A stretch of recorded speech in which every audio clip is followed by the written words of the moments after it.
Estoy en comunicación con la señora ex presidente constitucional del Ecuador, la doctora Rosalía Arteaga, que es la primera mujer en la historia del Ecuador y la única en llegar a tan alto cargo. Rosalía, muchas gracias y muy amable como siempre por acceder a esta entrevista. Muchas gracias, Juan. Un saludo muy cordial desde aquí, desde Quito. ¿Qué nos puedes decir de este joven empresario, el ex asambleísta Daniel Noboa, que es el actual presidente electo del Ecuador? Yo creo que representa la esperanza, sobre todo de los más jóvenes. Recordemos que es el presidente más joven en la historia del país, apenas con 35 años, y que llega en un momento crucial con elecciones anticipadas para un periodo de un poco más de año y medio, lo que es un periodo muy corto, pero en el cual podría dejar sentadas las bases que encarrilen, ojalá, nuevamente al Ecuador por la senda del progreso.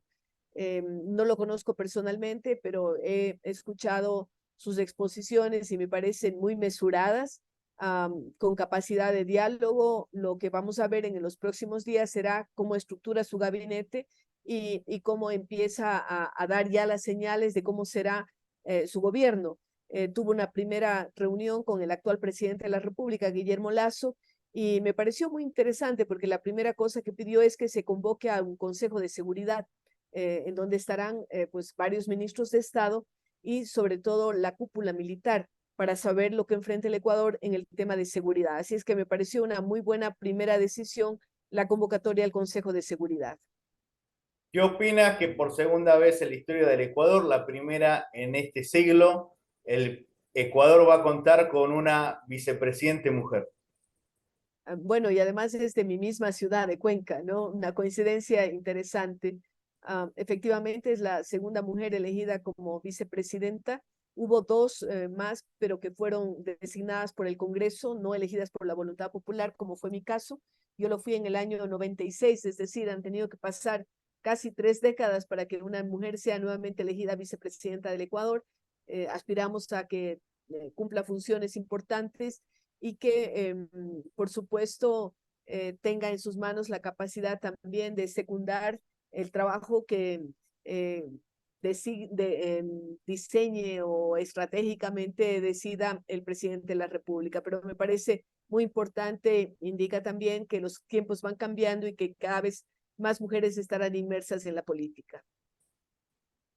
Luego de la victoria de Noboa, lo entrevisté al presidente Lenín Moreno y él dijo una frase sentenciando el fin del correísmo. ¿Tú coincides? No, no coincido. Me encantaría coincidir con él, pero recordemos que es la primera minoría, diríamos así, de la Asamblea Legislativa.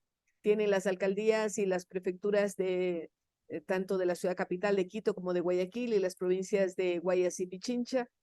Tienen muchos alcaldes, tienen muchos prefectos y, por supuesto, no podemos anunciar de ninguna manera su defunción. Pero en todo caso es un golpe duro para ellos de asimilar, porque es la tercera oportunidad, diríamos, ya son algunos años consecutivos en que no están al mando del Ejecutivo. La última gran pregunta, porque el Ecuador en el siglo pasado y en este siglo se ha caracterizado por peleas entre el Ejecutivo y el Legislativo y dentro del mismo Parlamento. Ahora se decretó la muerte cruzada, donde el presidente cerró el Parlamento y tuvo que convocar elecciones e irse. ¿Cómo se puede lograr la ansiada gobernabilidad en Ecuador con un Parlamento tan fragmentado? Efectivamente, dentro de lo que significa el juego de la democracia, en el Ecuador pues ha habido enfrentamientos continuos entre la Asamblea Legislativa, lo que antes se llamaba el Congreso Nacional, y quien ejerce la presidencia de la República. Esperemos que no se repliquen estas luchas tan acentuadas entre los dos poderes del Estado, porque el único que sale perdiendo es el pueblo ecuatoriano. La Asamblea Legislativa anterior, aquella que fue cerrada por el presidente Lasso, tenía apenas el 4% de popularidad. Esto es bajísimo y realmente nos preocupa el que pueda darse ese enfrentamiento. Aspiremos a que impere el diálogo, las ganas de hacer cosas bien en el país y la necesidad de llegar a acuerdos por sobre la mesa, ¿no? Es decir, con un diálogo franco, frontal, que apunte a mejorar la situación en varios temas como seguridad, educación, salud, generación de empleo, que tal vez sean los 4 temas más acuciantes en el país. Muchísimas gracias, Rosalía. Ojalá que Ecuador logre la tan ansiada paz por el bien de la ciudadanía. Muy amable como siempre. Así es, Juan. Muchísimas gracias y un saludo muy cordial a todos quienes nos escuchan. Hasta pronto. Para mayor información, por favor, suscríbanse a mi canal de YouTube. Muchas gracias.